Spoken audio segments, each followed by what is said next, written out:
There are stories the church tried to erase. Enoch, the son of Cain, exiled, prophetic dangerous, left a book they feared. What you're about to hear shatters the tidy canon and reaches into your bones. Stay.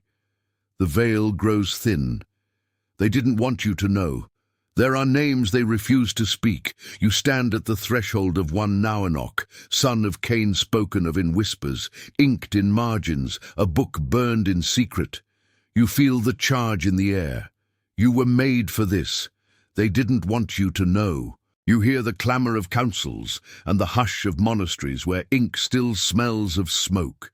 Picture a council chamber at dawn. Robes, trembling hands, an order sent to burn a manuscript that calls heaven by a different name. Not legend, not metaphor, real. Who decides which voices survive? Who judges a line a heresy? The scandal deepens when you learn that the Enoch of Cain is not the gentle patriarch of standard retellings. He is a witness to violence and a prophet of forbidden knowledge. Imagine papyrus folded and hidden beneath floorboards, a child's lullaby turned into warning. Listen, the text claims Cain's blood carried secret memory, that Enoch learned languages of the sky and recorded angels who did not bend to canonical law. You want proof, you want fragments. The evidence survived, the veil grows thin. They didn't want you to know. You touch the idea and it burns like holy iron.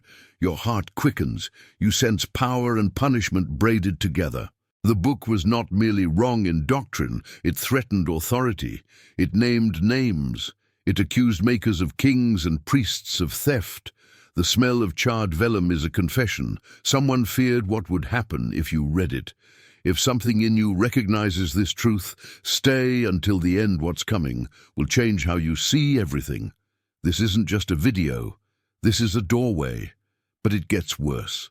You step back from the doorway and enter a world erased by tidy histories. Before councils drew lines, before censors sharpened knives, a different cosmos hummed with voices that did not make it into the Bible. You see villages on the edge of a desert where stories age like wine, where elders speak of Enoch, the exile son of Cain, tall, watchful, carrying a book sealed with a knot of thorns. You were made for this. The veil grows thin. They didn't want you to know. Picture night stars like a jury watching and a child learning to read those stars. Enoch writes down the names of wandering lights and the languages the heavens used when angels argued. He records not only prophecy but accusation, how power is forged in blood and how memory can be kidnapped. The hidden context fractures the comfortable chronology. This is not an isolated myth, but part of a contested cosmic map, one that predates councils and tests the boundaries of heaven and earth. You ask why Cain's line would carry such dangerous knowledge. You ask what Cain saw and refused to forget. The answer is never tidy. Stories whisper of a rupture and intimacy between earth and sky that birthed forbidden forms of wisdom. Priests call it blasphemy. Mystics call it revelation. You sense a conspiracy tightening around a single text. A book that names the mechanics of divine embarrassment and human complicity. The stakes grow. If the book is true, then legitimate authority is not neutral. It is a story chosen to protect itself. The keepers of orthodoxy felt the danger and moved. But what they feared most was not the theology. It was the people who read it and remembered differently. What happened next will shock you to your core. Imagine a night temple where oil lamps gutter and a single manuscript folds like a wounded bird. You stand at the edge of that room. You hear the rustle of a page that claims the cosmos can be learned by bloodlines and names. You were made for this. The veil grows thin. They didn't want you to know. The invisible architecture beneath canonical religion is vast orders, hierarchies, celestial bureaus described in Enochic margins that scholars later called apocalyptic. But this Enoch of Cain rewrites the furniture of heaven. Not a single throne, but councils with rival factions, scribes in the sky, and angels who keep ledgers of human shame. Picture the book declaring that some angels fell not by lust, but by politics, by the theft of memory, by the forging of authority. You touch the lines and feel ice and iron. The text maps out a bureaucracy that mirrors earthly courts' names, titles, punishments assigned with terrifying precision. It argues that Cain's seed learned to track those offices and to speak with them. It taught Enoch to read the registers of creation. You ask, if heaven has politics, who polices the policers? You wonder which prophets align themselves with which office. You read a passage that reads like a court transcript, angels testifying, a judge with a voice like thunder. This is not mere poetry. It is an accusation against the way sanctity became structure. The invisible architecture threatens every neat doctrine you learned as a child, that heaven is simple, lawful, and merciful. What would happen if people knew that the same bureaucratic, hunger-corrupting kings also corrupted angels? The ripple is immediate. Faith becomes a political act. Someone decided to stop that ripple. The coming rupture will make believers choose and punish dissenters. Stay close. The rupture begins now. The rupture arrives like a storm breaking a dam. You hear thunder in the margins. You were made for this. The veil grows thin. They didn't want you to know. The book describes a confrontation, angels arguing over custody of human memory, some insisting that certain names be erased to keep order, others pleading for mercy. Cain's son listens. He writes down a record of an event that will be called a fall, a schism, a night when heaven admitted its fractures. Picture Enoch standing at the border between fields and firmament as stars argue like judges. The account is savage. A council votes to cull a list of names, to hide certain truths, to fold some human experiences into silence. Enoch opposes them. He refuses to let memory be stolen. He refuses to let fathers' crimes be smoothed into doctrine. He names the secrecy, and it angers the powers. This rupture is not metaphorical. It is a legal, celestial hearing that ends with exile. Cain's line is marked. Enoch is forced to wander with his book, a living archive of what the powerful wanted buried. Think of the horror, a text that says gods manipulate history to protect themselves. Imagine the consequence: martyred scribes, secret burnings, people taught a false ancestry. The rupture spills into earth, floods of accusation, purges of storytellers. Some communities are erased, some prayers are outlawed. You feel the gravity. This is why orthodoxy sweeps so fiercely. They fear not error, but the loss of control. And yet someone hears Enoch's voice, keeps scratching ink. The aftermath will be devastating. What comes next is ruin, and a witness who will not be silenced. You step into the ash of what followed, and breathe hot dust, the aftermath of a celestial trial that left human communities broken. You were made for this. The veil grows thin. They didn't want you to know. Fires that began in clerical precincts spread to villages. Scrolls burned in courtyards, elders dragged from homes, oral traditions stomped out like candles. Enoch's book becomes a crime against continuity, a danger to the newly centralizing powers who wanted one story, one line, one memory.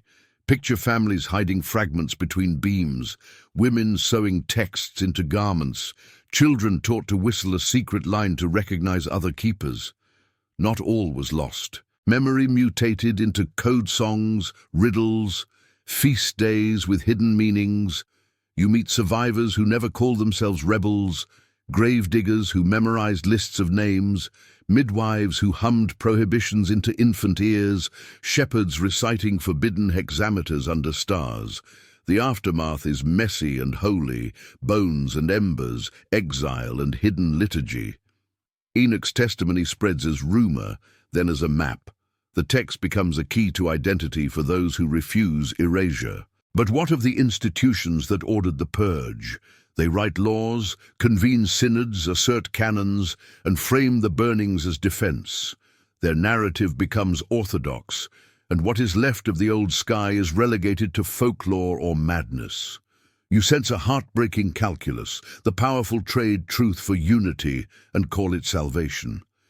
Yet the book persists in fragments, marginal notes, quotations, stolen lines tucked into accepted scripture. The evidence survived.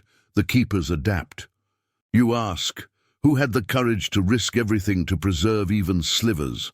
The answer leads to hidden testimony, and that testimony points to a lineage still breathing in secret. Don't go anywhere. What you're about to hear changes everything. You want proof. You deserve proof. You reach for primary evidence as if for a talisman. You were made for this. The veil grows thin. They didn't want you to know. Start with fragments, palimpsests, where a later hand scraped over a line that still echoes Enoch's accusations, a monk's diary recording a sermon that quotes a banned line, a liturgy that preserves a single name that orthodoxy had tried to excise. These are not accidents, they are breadcrumbs. Picture a dusty archive in a provincial monastery where a scholar, bored and curious, unrolls what the catalogue lists as an innocuous homily and finds a torn passage about angels who barter memory. The scholar is stunned. He copies the line and hides the copy inside the binding of a prayer book. The primary evidence is messy and human, quotations preserved by enemies and friends alike. There are also abrupt absences, books listed in early inventories, then vanished after certain decrees. The evidence survived in negative space. Then there are the Apocrypha, texts like the Book of the Watchers and fragments of the Book of Giants that show up in caves and lead scholars to name a family of texts concerned with Enochic themes. But the Cainite Enoch's book is different, more political, more accusatory, calling out hierarchical theft of names and histories. You trace linguistic echoes in rabbinic legends and in Gnostic glosses phrases and images that refuse to die. You find marginalia where a scribe writes, "Do not burn this," in a trembling hand. The evidence is scattered but coherent. It forms a mosaic when you step back. You feel the thrill of discovery and the chill of danger. Whoever possessed these fragments risked exile. Whoever copied them feigned ignorance. How did these fragments survive long enough to point you here? The answer is in hidden testimony, the people who refused to let memory go. But they left more than whispers. They left a code. The evidence reveals you are entering the chamber of hidden testimony, where whispers become a lineage. You were made for this. The veil grows thin. They didn't want you to know. These keepers are not grand conspirators. They are grandmothers, masons, fishermen, women who stitch names into hems. They pass the book along by pattern, a story woven into a lullaby, an astronomical diagram etched into a breadboard, a name disguised as a harvest chant. Picture a village hearth where an old woman, fingers stained with soot, hums a cadence that encodes an entire paragraph of the forbidden book. The dangerous thing is how ordinary they are. The method of preservation is intimacy. You listen and hear the proud, simple defiance. We remember what they forgot. The hidden testimony includes secret societies, small, non-violent cells who swore to guard the book's fragments and the meanings they unlocked. They kept genealogies that the central authorities erased. They held feasts on the nights the sky listed those who were struck from memory. Their theology is practical and fierce. Preserving names is sanctifying resistance. The apocryphal lineages recorded Enoch's refusal to let names be erased and celebrated memory as sacrament. Here you learn of keepers who risked execution to copy a single page. You learn of emissaries who smuggled text across borders, hiding words inside legal documents and love letters. These hidden people created a map of resistance across centuries. They taught each generation a secret gesture, a phrase, a symbol, a living book in flesh and breath. You feel their courage and the neat cruelty of those who hunted them. Their testimony points to a modern moment. Archaeology and scholarship will pry loose their hiding places. And then, centuries later, something happened. Centuries later, dust gives way to light. You are there when the first shard is pried from mud and a fragment reads like an accusation across time. You were made for this. The veil grows thin. They didn't want you to know.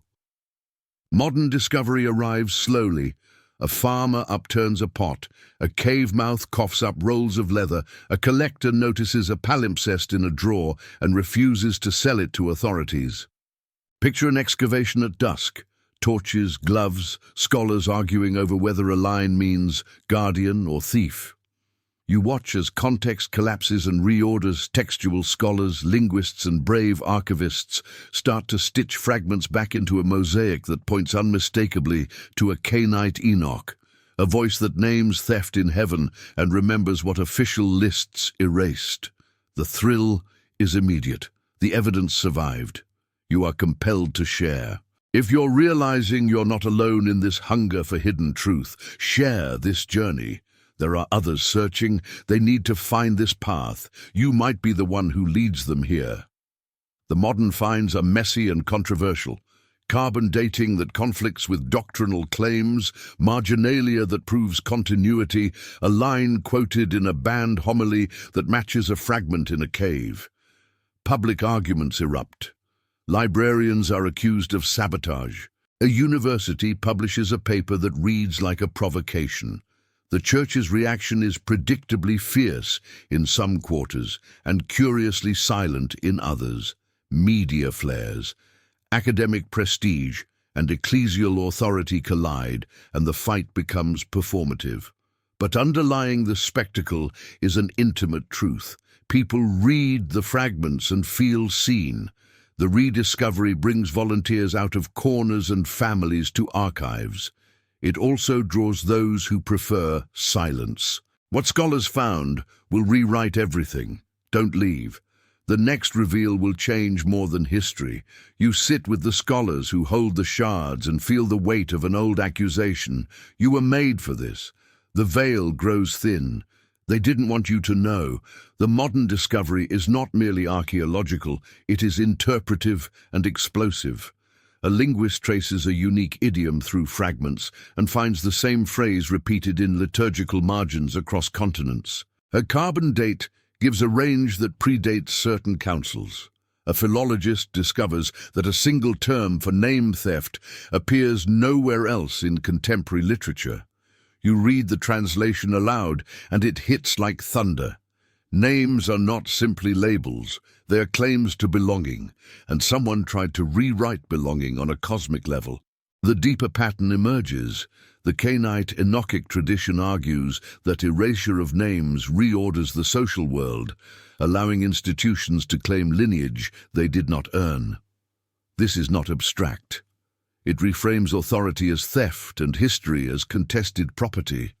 You imagine entire communities robbed of identity. Suddenly, canonical silence looks like calculated amnesia. The scholars leak papers, theologians answer with disclaimers, and the public responds with fury and fascination. You follow footnotes that lead to a pagan hymn, where a name survives as a dance step. You feel the cold thrill of rewriting origins. The implications radiate. If memory can be stolen, then repentance requires retrieval. Theological models of sin and redemption must accommodate a politics of recollection. The discovery forces a question. Who will write the narrative of recovery? Will the reclaimers be silenced again, or will this be a turning point? What scholars found will rewrite everything. Stay with me. The real secret is still coming. You now sit at the heart of the theological earthquake. You were made for this. The veil grows thin. They didn't want you to know. The deeper truth that rises from the fragments is both simple and terrible. Memory matters. In Enoch's voice, memory is liturgy and resistance. To name someone is to honor them, and to refuse erasure is to disobey cosmic manipulation. The theological implication rips through familiar doctrines. Salvation cannot be only individual, it is communal reclamation. Picture a lectern where a modern preacher quotes a reconstructed line and a congregation gasps because it feels like the naming of their own unspoken losses. The Cainite text reframes covenant as reciprocity of remembrance, not merely ritual obedience. It insists that power uses narrative to legitimate itself, and that a holy task is to remember what authorities would conceal. You ask, what does this mean for your faith and for institutions claiming lineage?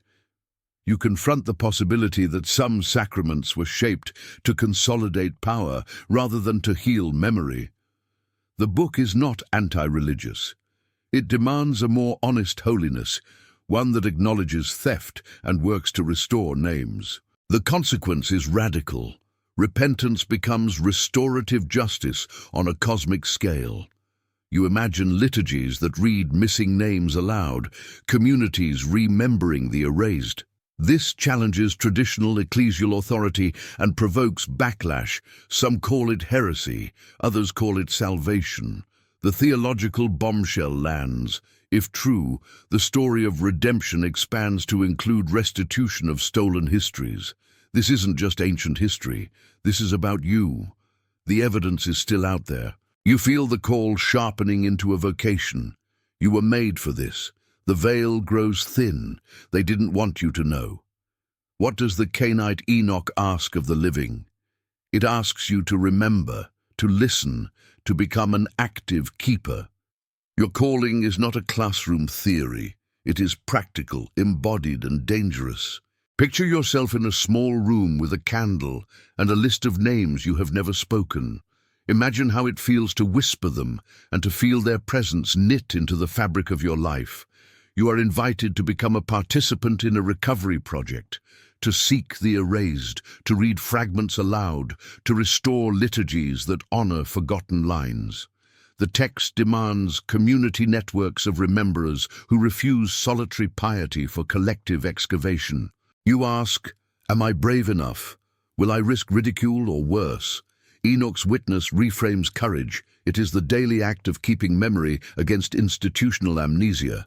The book offers tools, coded songs to preserve names, simple liturgies for reclaiming ancestral stories, practices to heal stolen memory in families. You feel the intimate and political merge. Your choice will ripple. Will you guard the fragments or let them return to dust? The evidence is still out there. Someone already is searching in ruined churches, private libraries, and neglected family archives. They are ordinary people, not heroes. They are your neighbors. The urgency grows. If memories are not reclaimed now, they will be redacted forever. The question becomes personal. Will you answer the call? And the evidence is still out there. You press your hand to stone and feel history's skin ruins that have survived burnings, inscriptions that refuse extinction. You were made for this. The veil grows thin. They didn't want you to know. Physical traces anchor the story, a carved symbol on a lintel that matches a motif in a recovered fragment, a hermit's clay tablet bearing a line that mirrors Enoch's complaint, an ossuary with an erased name rebuking the erasers. Picture a ruin on a cliff where winds erase footprints and preserve bones. You find a shard with letters that line up with the Cainite vocabulary for name theft evidence that the book's language was spoken by real communities. Archaeology supplies texture and urgency. Material culture corroborates voice. You handle a shard and the past pushes back. You read marginal glosses that reveal debates priests rewriting history, scribes recording dissent. These traces are not merely curiosities. They are proof that the struggle moved across landscapes, that local rituals persisted despite canonical pressure. You find altars where hidden liturgies were performed and threshold marks indicating secret gatherings. The physical world holds stubborn testimony, yet not everyone wanted these traces found. Some ruins are cleared, others repurposed. Inscriptions ground down to nothing. The erasure is intentional and banal in equal measure. You see the pattern. Suppression is not always dramatic. It is often a patient grinding away of memory. You now stand with tangible proof that Enoch's world touched the earth. But not everyone wanted this found. What they feared most will be revealed next. You now name the opposition and feel its logic. You were made for this. The veil grows thin. They didn't want you to know. Those who suppressed the Cainite Enoch were not monolithic monsters. They were institutional actors with doctrines, reputations, and political survival at stake. Councils passed decrees, bishops denounced dangerous lines, and scribes were pressured to stop copying marginal comments. Picture a synod room where fear and theology braid into policy, a decision to prioritize unity over messy truth. The opposition argued that plurality of memory leads to schism, that narratives must be controlled to keep order. Their methods were both brutal and bureaucratic: burnings, excommunications, the slow rewriting of catalogues. They also co-opted fragments, recasting certain images into acceptable forms. But why such force? The reason is simple. Authority thrives on narrative monopoly. If people remember differently, then power is contested. You see the terrifying calculus. Erasing names consolidates lineage, legitimizes claims, and erases inconvenient truths about theft and violence. The opposition feared revolt, not just political rebellion, but spiritual upheaval, where communities demanded restitution. You learn of inquisitors who hunted manuscripts and reformers who tried to expose the erasures and paid with exile. You recognize patterns familiar in your world today, whose stories are told, whose are lost, who profits from silence. Now you know what they feared. The question is, what will you do? The stakes have shifted. The story narrows toward your decision. You stand at the edge of choice. You were made for this. The veil grows thin. They didn't want you to know. Will you be a preserver or a bystander? The Cainite Enoch story compels action. Picture a small community chanting names aloud on a winter night, each name restoring a place at the table. Imagine how that simple practice unsettles the structures that grew comfortable with silence. Your decision matters. You can join networks of rememberers, share fragments, support archives, and demand restitution where histories were stolen. If this revelation is reshaping your understanding, don't let it end here. Return, dive deeper. This channel exists to uncover what was buried. Subscribe, because the forbidden texts we're bringing to light next will complete what you've started today. This is not #activism. It is a sacred duty. The moral urgency grows. Actions change institutions. Organize local readings. Encourage your faith community to honor reclaimed names. Advocate for archives to inventory missing texts. The CTA is spiritual and practical. To live remembering is to resist. You sense the risk ostracism, doubt, institutional pushback, but also the possibility of repair.